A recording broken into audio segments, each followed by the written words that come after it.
Hay algo profundamente humano en la forma en que un hombre mira un campo abierto y ve, donde otros solo ven tierra y silencio, la posibilidad de una máquina. A finales del siglo XIX, el mundo respiraba a un ritmo diferente.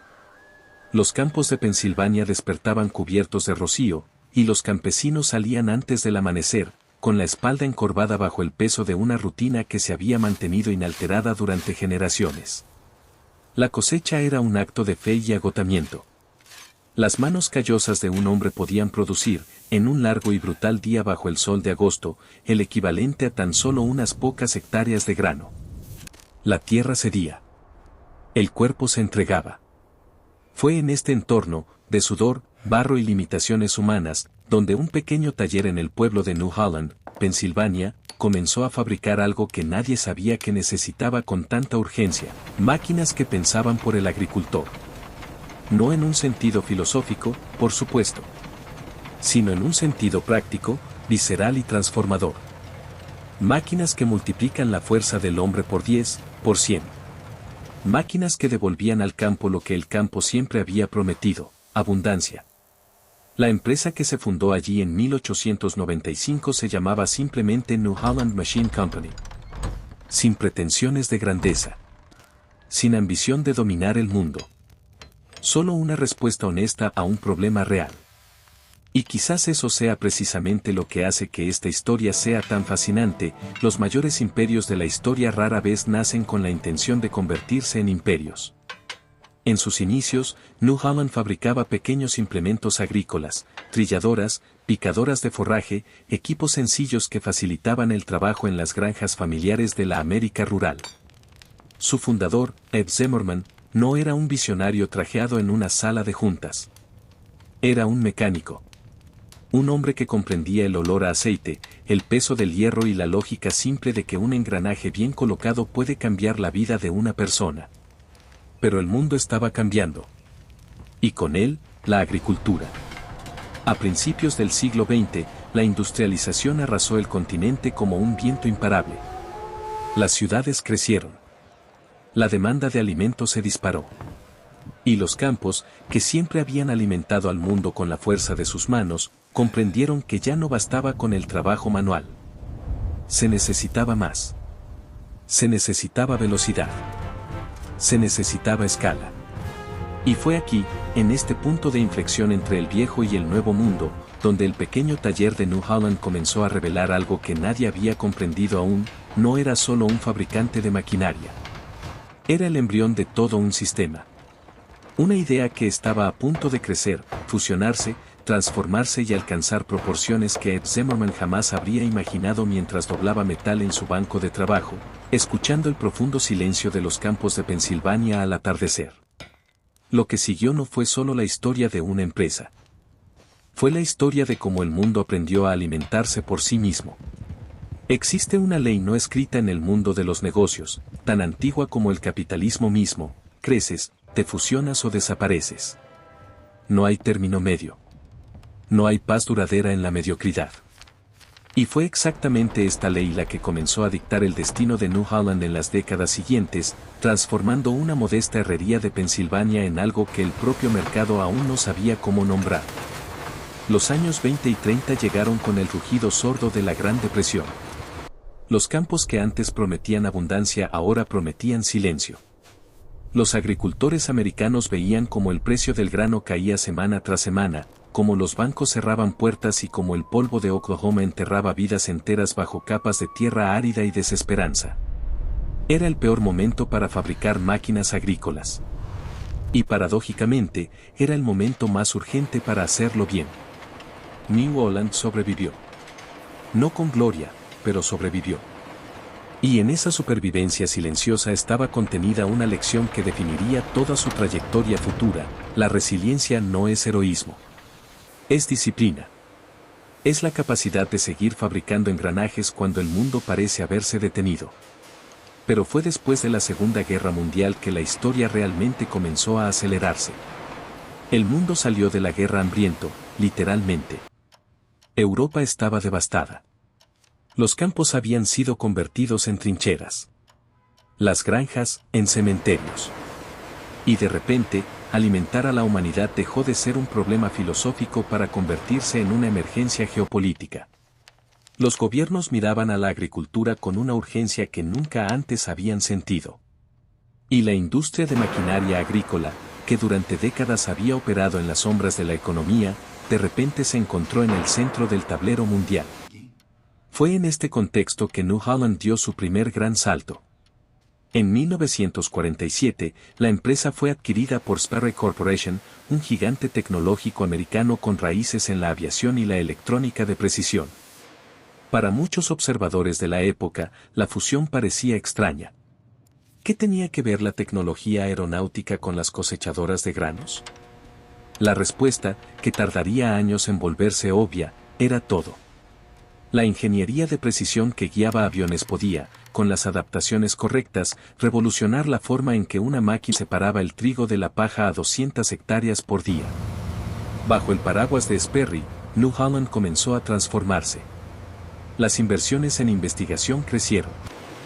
Los ingenieros que antes trabajaban con intuición empezaron a trabajar con datos.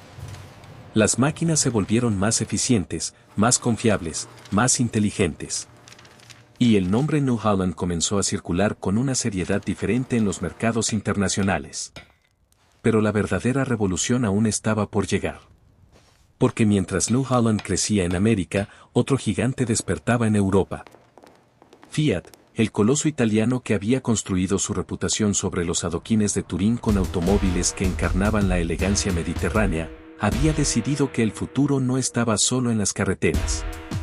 Estaba también en los campos. Y cuando dos fuerzas de esa magnitud comienzan a moverse en la misma dirección, el choque es inevitable. La pregunta nunca es si van a encontrarse. La pregunta es qué nuevo mundo nacerá de ese encuentro. En 1986, Fiat adquirió Sperry New Holland. Y con ese movimiento, casi imperceptible para el gran público pero sísmico para la industria, comenzó la construcción de algo que el mundo agrícola nunca había visto, un imperio transoceánico, nacido de la fusión entre la disciplina americana y la ambición italiana. El campo nunca volvería a ser el mismo. Hay momentos en la historia de una empresa que no aparecen en los titulares. No generan aplausos ni portadas de revista. Son decisiones tomadas en salas cerradas, con mapas sobre la mesa y números que aún no tienen nombre. Pero son exactamente esas decisiones las que reconfiguran industrias enteras. Y en 1991, una de esas decisiones cambió para siempre el rostro de la agricultura mundial. Fiat, que ya controlaba New Holland, extendió su brazo hacia otro gigante dormido, Ford New Holland. La división agrícola de Ford, que durante décadas había pintado sus tractores de azul y los había distribuido por medio mundo, estaba en busca de un nuevo horizonte. La fusión que siguió no fue simplemente la unión de dos marcas. Fue la colisión de dos filosofías, dos culturas de ingeniería, dos formas distintas de entender lo que significa trabajar la tierra. De un lado, la tradición americana de Ford, robustez, practicidad, el tractor como herramienta de trabajo sin adornos innecesarios. Del otro, la herencia europea de Fiat New Holland, precisión, eficiencia, diseño pensado no solo para funcionar sino para durar generaciones. El resultado de esa fusión fue bautizado con un nombre que resonaba con fuerza en ambos continentes, CNH, que es New Holland. Y aunque el nombre oficial tardaría algunos años más en consolidarse, la semilla ya estaba plantada. Pero el crecimiento no llegó sin sus propias tormentas. Fusionar empresas es, en muchos sentidos, como intentar hacer crecer dos árboles distintos en el mismo suelo. Las raíces se enredan. Las ramas compiten por la misma luz. Y los trabajadores, que durante años habían construido identidades sólidas alrededor de sus marcas, de repente se encontraron navegando en un territorio nuevo, sin mapa y con instrucciones que cambiaban cada trimestre. Los ingenieros de diferentes nacionalidades debían ahora diseñar juntos máquinas que funcionaran en los campos helados de Canadá y en las llanuras secas de Brasil, en los arrozales de Asia y en los viñedos de Francia. La diversidad de suelos, climas y cultivos era tan brutal que ninguna máquina podía ser universal sin ser, al mismo tiempo, profundamente adaptable.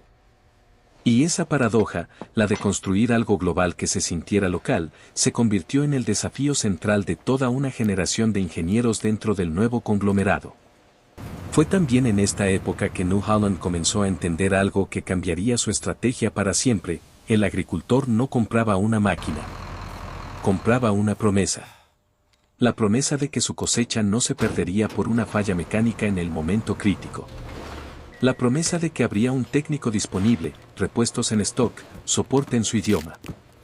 La promesa de que la inversión, que para muchos representaba años de ahorro, tendría sentido al final de la temporada. Y para cumplir esa promesa a escala global, no bastaba con tener buenos ingenieros. Era necesario construir una red. Una infraestructura invisible pero omnipresente, extendida por miles de concesionarios, talleres, centros de distribución y líneas de atención que cruzaban zonas horarias y barreras lingüísticas. Era necesario, en definitiva, dejar de pensar como una empresa de máquinas y empezar a pensar como una empresa de soluciones. Y fue exactamente en ese punto de transición, entre el fabricante de hierro y el proveedor de certezas, donde New Holland encontró su verdadera identidad. No era una marca de tractores. Era una arquitectura de confianza. Construida fusión por fusión, decisión por decisión, campo por campo. Y el mundo, que aún no lo sabía del todo, estaba a punto de entenderlo. Existe una imagen que resume, mejor que cualquier balance financiero, lo que New Holland se convirtió a lo largo de más de un siglo de historia. Es la imagen de un agricultor en el interior de Brasil, o en las estepas de Ucrania, o en los campos dorados de Australia, sentado en la cabina climatizada de una cosechadora conectada a satélites, recibiendo datos en tiempo real sobre la humedad del grano, la eficiencia del corte y la proyección de rendimiento por hectárea. Un agricultor que no sabe exactamente cómo funciona cada algoritmo que guía su máquina, pero que confía en ella de la misma forma en que confía en la lluvia de marzo. Con la certeza tranquila de quien sabe que el sistema no va a fallar. Esa imagen no nació de la noche a la mañana. Fue construida lentamente, casi silenciosamente, a través de décadas de fusiones, crisis, reinvenciones y aprendizajes que costaron fortunas y agotaron generaciones de ingenieros, directivos y técnicos de campo. Y en el centro de toda esa construcción, como un hilo conductor que atraviesa el tiempo, está la misma pregunta que Ed Zimmerman se hizo en su pequeña herrería de Pensilvania en 1895. ¿Cómo hacemos para que el trabajo del campo sea más humano? En 2013, CNH Industrial nació como entidad unificada, cotizando en las bolsas de Nueva York y Milán, consolidando bajo un mismo techo marcas como KSH, Steyr, Iveco y, por supuesto, New Holland. El imperio que nadie había planeado construir estaba ahora entre las mayores corporaciones de maquinaria agrícola e industrial del planeta. Con presencia en más de 180 países, decenas de plantas de producción distribuidas en 6 continentes y una red de distribución que alcanzaba desde los Andes hasta el sudeste asiático. Pero el tamaño nunca fue el objetivo. El objetivo siempre fue la relevancia. Y es aquí donde la historia de New Holland adquiere una dimensión que trasciende los negocios. Porque el siglo XXI trajo consigo una pregunta que ninguna fusión corporativa podía ignorar: cómo alimentar a 10.000 millones de personas en un planeta que se calienta, que pierde suelo fértil, que ve sus acuíferos disminuir y sus estaciones volverse impredecibles. La crisis climática no era ya un tema de activistas. Era un problema de ingeniería. Era un desafío que llegaba directamente a las puertas de las fábricas de maquinaria agrícola con una urgencia que no admitía demoras. New Holland respondió. No con discursos, sino con máquinas. Con tractores de hidrógeno que salían de sus plantas de Turín sin emitir una sola partícula de carbono. Con cosechadoras capaces de ajustar automáticamente sus parámetros según el tipo de cultivo detectado por sensores de inteligencia artificial. Con sistemas de agricultura de precisión que reducían el uso de agua hasta en un 40% sin sacrificar un solo kilogramo de productividad. Era la misma lógica de siempre, pero aplicada a una escala y una urgencia que Zimmerman jamás habría imaginado. La máquina como respuesta al límite humano. Solo que ahora el límite no era la fuerza de los brazos. Era la salud de un planeta entero. Y en ese punto, algo extraordinario sucedió. La historia de New Holland dejó de ser la historia de una empresa y se convirtió en la historia de una responsabilidad. La responsabilidad de quienes fabrican las herramientas con las que la humanidad se alimenta. De quienes deciden, en cada diseño, en cada aleación, en cada línea de código embebido en un controlador electrónico, cuánta tierra se usa, cuánta agua se consume, cuánto carbono se libera por cada tonelada de alimento producido. Porque al final, cuando el sol cae sobre los campos y las máquinas se detienen y el grano reposa en los hilos, lo que queda no es el balance de una corporación. Lo que queda es la pregunta que siempre estuvo al inicio de todo: ¿fuimos capaces de hacer que la tierra diera lo suficiente sin tomar demasiado?